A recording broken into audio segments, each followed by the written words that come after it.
Well, good morning and welcome to Over the West Nurseries. It's a pleasure to have you join us today on this beautiful morning in early autumn. The sun's shining, there's just a few clouds in the sky. It's a lovely temperature and it's a joy to be outside amongst all of these gorgeous plants. And if you're a returning subscriber, welcome back. But if you're not yet subscribed to our channel, can I suggest that you think about doing so, because we're busy posting videos all the time on all sorts of exciting plants. And if you're a new subscriber, you'll find that once you're subscribed, each time we post a new video, which we're doing all the time, it will turn up automatically in your feed. Now, as you see, we grow all sorts of really nice ornamental grasses. And one of the things that we try to do here is to make sure that we get really good performing varieties. And when it comes to top performing varieties, there are two things that I wanted to mention. First of all, we're very keen on native varieties. And also we're especially keen on switchgrasses, panicums, and in this particular case, this lovely selection, which is part of the Prairie Winds selection from Proven Winners. This particular variety is Panicum Niagara Falls. And there's no prizes for guessing why it was called that. Just like the famous waterfall, you'll see that the foliage on this variety cascades and arches beautifully. In springtime and early summer, when it starts to grow out first, you'll see that it comes out with this very beautiful, becoming powder blue foliage. It has this lovely arching habit, and then as we get into late summer and into the fall, that's when it produces these spikes with these airy tops here, laden with little millet-like seed. And when you watch it carefully, on today when there's hardly a breeze blowing, it's not a good example, but if you watch it carefully, you'll see that it moves gently and sways in the breeze.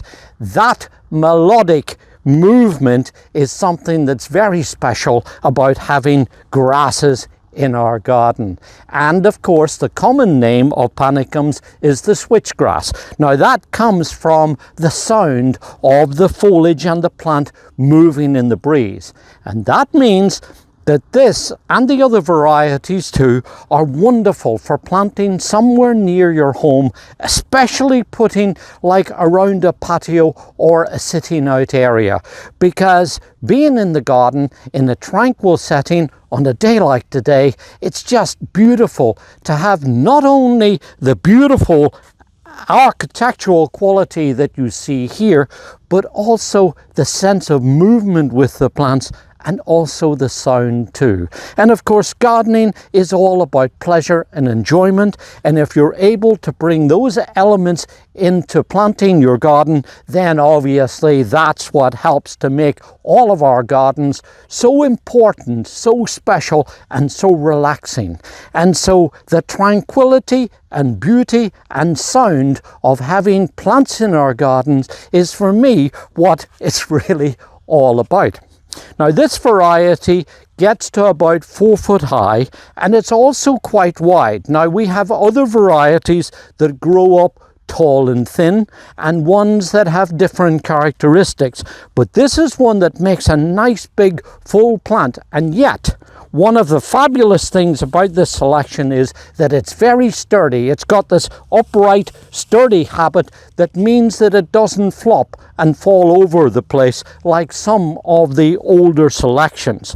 So we're getting lovely powder blue foliage with its arching habit, these airy panicles that come out here laden with these little seeds, as I mentioned, and that gives a very nice kind of airy, see-through look to the plants too, which means that you can use this either as a single specimen in a bed or a border to just raise the profile and give a vertical look to the bed.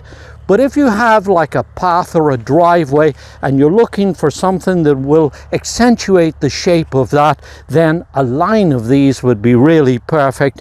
And of course, also this will provide a nice little kind of informal low screen as well. And because panicums are very hardy, they're zone 4, so they'll grow anywhere in our region, and they're very easy and accommodating and adaptable plants, growing in a wide variety of soil types. And believe it or not, they're also not eaten by things like deer, and also they're salt tolerant, and they will put up periodically with the likes of a clay or dampish soil too, so you could plant these alongside streams and ponds. As you can see, there's a wide variety of uses that you can use this plant for. And that includes more natural style gardening as well. Things like meadow gardens, or perhaps a prairie-like setting where you would plant these out in a more natural looking setting. And because these are so reliable and easy to grow, they're also very low maintenance plants too. In fact, they really don't require much attention, except perhaps a trim back of the old foliage, the remains of it, in early springtime.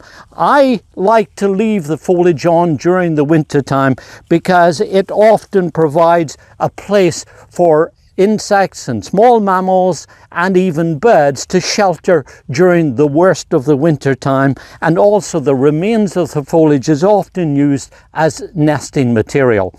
Birds will also feed on the seeds of them here.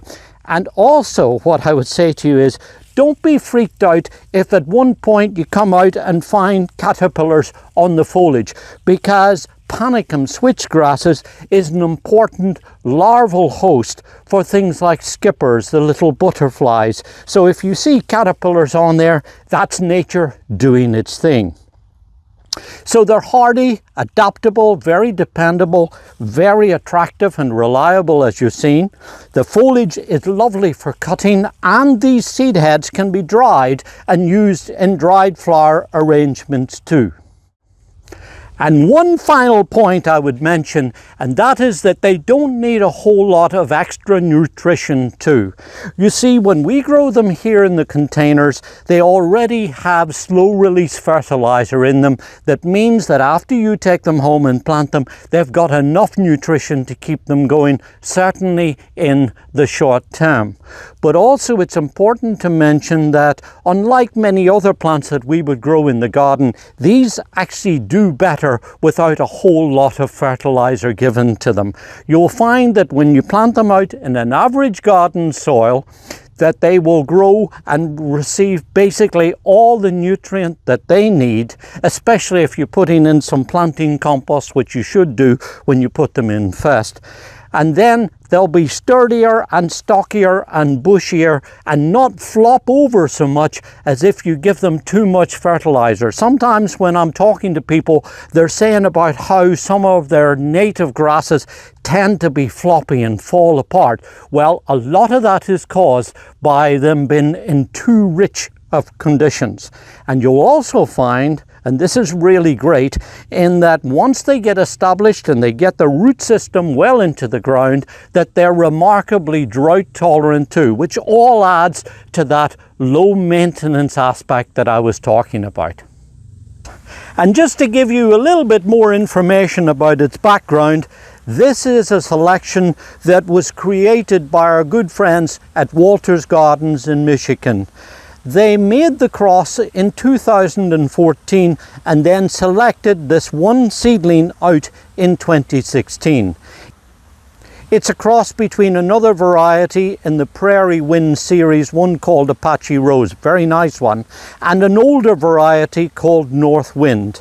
Selecting the best of the attributes of both of those, then it was offered, as you see, through proven winners. And it's one that's going to be available through our network of partnering garden centres that are located right throughout our region, the Mid-Atlantic and Northeastern states that is, and one that we hope very much that you get a chance to grow somewhere in your garden. This is David Wilson. Enjoy your gardening.